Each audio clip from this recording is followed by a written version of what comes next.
السلام علیکم ورحمۃ اللہ وبرکاتہ۔ اسٹوڈنٹس، آج ہم بات کرنے والے ہیں عمیق حنفی کی نظم کھیتی کے بارے میں۔ اس ویڈیو میں اس نظم کا خلاصہ اور آبجیکٹیو کوسچن آنسر آپ کو بتائے جائیں گے، یعنی معروضی سوالات و جوابات بتائے جائیں گے۔ تو آپ سب سے ایک چھوٹی سی گزارش ہے کہ آپ ہمارے چینل کو سبسکرائب کر لیں، لائک کر دیں، شیئر کر دیں اور بیل آئیکن کے بٹن کو دبا دیں تاکہ جو بھی ویڈیوز رہے وہ سب سے پہلے آپ تک پہنچ جائے۔ تو چلیے، عنوان ہے کھیتی، لیکن یہاں پہ کھیتی سے مراد وہ کھیتی نہیں ہے جو کھیتی ہم لوگ فصل اگانے کے لیے کرتے ہیں، بلکہ یہاں پہ کھیتی سے مراد وقت کی کھیتی ہے، وقت کی کھیتی ہے۔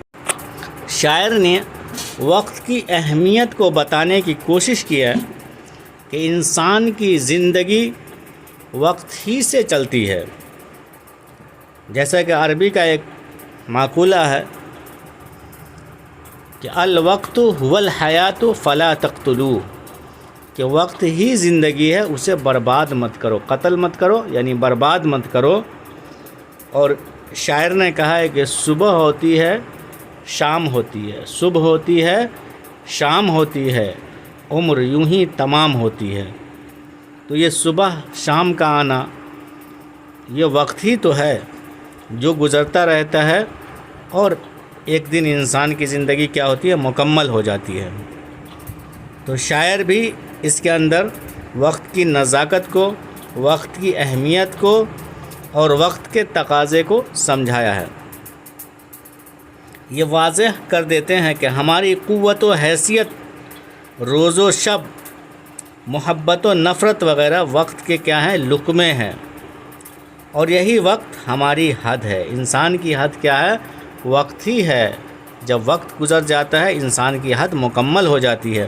نظم میں بتایا گیا ہے کہ وقت ہمیں مواقع دیتا ہے اور پھر خوش ہوتا ہے۔ ہر انسان کو زندگی میں کچھ موقع ملتے ہیں، وقت کیا کرتا ہے، اسے موقع دیتا ہے، اور جو موقع کا فائدہ اٹھاتا ہے اس سے کیا ہوتا ہے، وقت خوش ہوتا ہے، اور جو وقت کو گوا دیتا ہے تو گویا کہ وقت نے اسے موقع دیا لیکن اس نے اس سے فائدہ اٹھانے کی کوشش نہیں کی، تو وقت بھی اسے بھلا دیتا ہے۔ دراصل وقت اس نظم کا کیا ہے، مرکزی کردار ہے۔ اس کے ہاتھوں ہی انسان کے مقدر کا کیا ہوتا ہے، فیصلہ ہوتا ہے، یعنی جو وقت کی قدر کرتا ہے اللہ پاک اس کی مقدر کو چمکا دیتا ہے۔ ایک ایسے فیصلے کا جس کا نتیجہ ہمیشہ فنا ہی ہوتا ہے۔ وقت کیا ہے؟ وقت گزرنے کے بعد فنا ہے۔ جتنی زندگی ہے اتنی زندگی انسان کے لیے کیا ہے، وقت ہے۔ جب اس کی زندگی کا وقت پورا ہوتا ہے تو پھر کیا ہے، فنا ہے۔ شاعر نے نظم میں وقت کے کردار کو بتایا ہے۔ ایک طرف تو یہ انسانوں کو ایک خاص مرحلے تک پروان چڑھاتا ہے، یعنی بڑھاتا ہے، اور دوسری طرف وہ انہیں فنا کے حوالے کر دیتا ہے۔ تمام انسان اس کی کھیتی ہے۔ فصل تیار ہو جائے تو معمول کے مطابق انسانوں کو وقت کا لقمہ بننا ہی پڑتا ہے۔ جس طرح کھیتی کا ایک وقت متعین ہوتا ہے، جو بھی فصل ہم لوگ اگاتے ہیں اس فصل کے تیار ہونے کی مدت ہوتی ہے، اتنی مدت کے بعد فصل کو کاٹ لی جاتی ہے۔ اسی طرح انسان کی زندگی کی بھی ایک مدت ہوتی ہے، اور پھر کیا ہے، وہ وقت کا لقمہ بن جاتا ہے۔ وقت کا پورا عمل دراصل اس کے خود اپنے وجود کی بقا کے لیے ہی ہوتا ہے۔ یہ حقیقت اس نظم سے ظاہر ہو گئی ہے، یہ حقیقت اس نظم سے ظاہر ہو گئی ہے کہ وقت کا جتنا بھی عمل ہے وہ کیا ہے، اپنے وجود کو بچانے کے لیے جاری رہتا ہے۔ یہ 11 مصرعوں پر مشتمل یہ نظم انسان کی بقا اور اس کے فنا کے مرحلوں کے ساتھ ہی وقت کی قوت سے ہمیں بڑے پر اثر انداز میں آشنا کرتی ہے۔ یعنی وقت جو ہے اس کے اندر طاقت ہے، قوت ہے، اور وقت کی قوت کو اس نظم کے ذریعے سے سمجھایا گیا ہے۔ جیسا کہ نظم میں کہا ہے، وقت کی کھیتی ہم، وقت بوتا ہے اگاتا پالتا ہے۔ وقت کی کھیتی ہم، وقت بوتا ہے اگاتا پالتا ہے۔ اور بڑھنے کے مواقع بھی ہمیں دیتا ہے وقت، سبز کو زرعی بنانے کی اجازت مرحمت کرتا ہے۔ تو اس کے اندر وقت کی طاقت کو، قوت کو سمجھایا گیا ہے، جیسا کہ آپ دیکھ رہے ہیں عنوان کیا بنایا گیا، کھیتی، اور اس کے شاعر کون ہیں، عمیق حنفی۔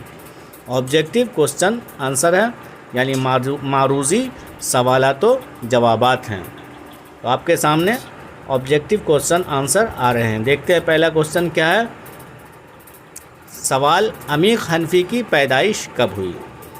یہ جو شاعر ہیں عمیق حنفی، ان کی پیدائش کب ہوئی؟ تو اس کا جواب ہے 1928 عیسوی میں۔ اگلا سوال ہے، عمیق حنفی کی پیدائش کہاں ہوئی؟ عمیق حنفی کی پیدائش کہاں ہوئی؟ تو ان کی پیدائش اندور کے اندر ہوئی، یہ اندور میں پیدا ہوئے۔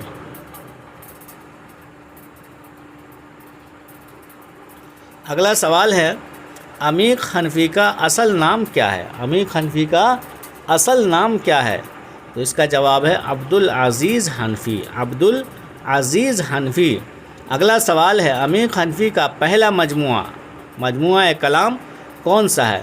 یعنی سب سے پہلا جو ان کا مجموعہ کلام ہے اس کا نام کیا ہے؟ تو اس کا نام ہے سنگ پیراہن، سنگ پیراہن۔ اس کو پے پڑھیں گے، یہ نقطہ جو ہے نیچے کٹ گیا ہے، پے پڑھیں گے اس کو۔ اگلا سوال ہے، عمیق حنفی کی ایک طویل نظم کا نام بتائیے۔ یعنی ان کی جو ایک طویل نظم ہے، لمبی نظم ہے، اس کا نام کیا ہے؟ تو اس کا جواب ہے سندباد، سندباد۔ اگلا سوال ہے، عمیق حنفی آل انڈیا ریڈیو میں کس عہدے پر فائز تھے؟ تو اس کا جواب ہے اسٹیشن ڈائریکٹر، اسٹیشن ڈائریکٹر کے عہدے پر یہ فائز تھے آل انڈیا ریڈیو کے اندر۔ اگلا سوال ہے، کھیتی نظم کے شاعر کون ہیں؟ یعنی کھیتی نظم کس نے کہا ہے یا کس نے لکھا ہے؟ تو اس کا جواب ہے عمیق حنفی، عمیق حنفی کھیتی نظم کے شاعر ہیں۔ اگلا سوال ہے، کھیتی نظم کا مرکزی کردار کون ہے؟ یعنی اس کا مین ایکٹر کون ہے؟ تو اس کا جواب ہے وقت۔ اس کے اندر وقت کو ہی ایکٹر بنایا گیا ہے، مرکزی کردار بنایا گیا ہے، تو اس کا مرکزی کردار وقت ہے۔ اگلا سوال ہے، کھیتی نظم کی حیت کیا ہے؟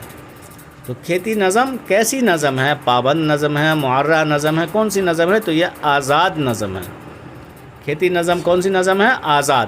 سبز کو زرعی بنانے کی اجازت ہمیں مرحمت کرتا ہے، یہ جملہ کس کے بارے میں ہے؟ تو اس کا جواب ہے وقت۔ وقت ہی انسان کو کیا کرتا ہے؟ سبز کو زرعی یعنی سنہرا بنانے کی اجازت دیتا ہے۔ اگلا سوال ہے، تمام انسان کس کی کھیتی ہے؟ تمام انسان کس کی کھیتی ہے؟ تو یہ وقت کی کھیتی ہے۔ یہ کیا ہے؟ وقت کی کھیتی ہے۔ اگلا سوال ہے، وقت انسانوں کو کیا موقع دیتا ہے؟ وقت انسانوں کو خوشحالی کا موقع دیتا ہے، خوشحالی کا موقع دیتا ہے، اپنی زندگی سنوارنے کا موقع دیتا ہے کہ انسان وقت کی قدر کر کے اپنے آپ کو سنوار لے۔ اگلا سوال ہے، وقت کیوں کر خوش ہوتا ہے؟ وقت کیوں کر خوش ہوتا ہے؟ تو اس کا جواب ہے بدمست پا کر۔ انسان کو اپنے کام کے اندر بدمست دیکھ کر وقت خوش ہوتا ہے۔ اگلا سوال ہے، عمیق حنفی کی وفات کب ہوئی؟ تو اس کا جواب ہے 1988 عیسوی۔ 1988 عیسوی میں عمیق حنفی کی وفات ہوئی۔ اگلا سوال دیکھتے ہیں، زرعی سے آپ کیا سمجھتے ہیں؟ زرعی سے آپ کیا سمجھتے ہیں؟ تو زرعی کے معنی سنہرا ہوتا ہے، زرعی کے معنی سنہرا ہوتا ہے، تو زرعی سے سنہرا سمجھتے ہیں۔ اگلا سوال ہے، شہزادہ کس کی طویل نظم ہے؟ یہ نظم کا نام ہے یا عنوان ہے، تو شہزادہ کس کی طویل نظم ہے؟ جواب اس کا کیا ہے؟ عمیق حنفی۔ شہزادہ عمیق حنفی کی طویل نظم ہے۔ تو اسٹوڈنٹس، امید ہے کہ آپ کو ہماری یہ ویڈیو اچھی لگی ہوگی۔ تو آپ سب سے ریکویسٹ ہے، گزارش ہے کہ آپ ہمارے چینل کو سبسکرائب کر لیں، لائک کر دیں، شیئر کر دیں اور بیل آئیکن کے بٹن کو دبا لیں، تاکہ جتنی بھی آپ کے لیے ویڈیوز تیار کی جائے، اپلوڈ کی جائے، وہ سب سے پہلے آپ تک پہنچ جائے اور آپ کو امتحان کی تیاری میں کسی قسم کی دشواری کا سامنا نہ ہو اللہ حافظ.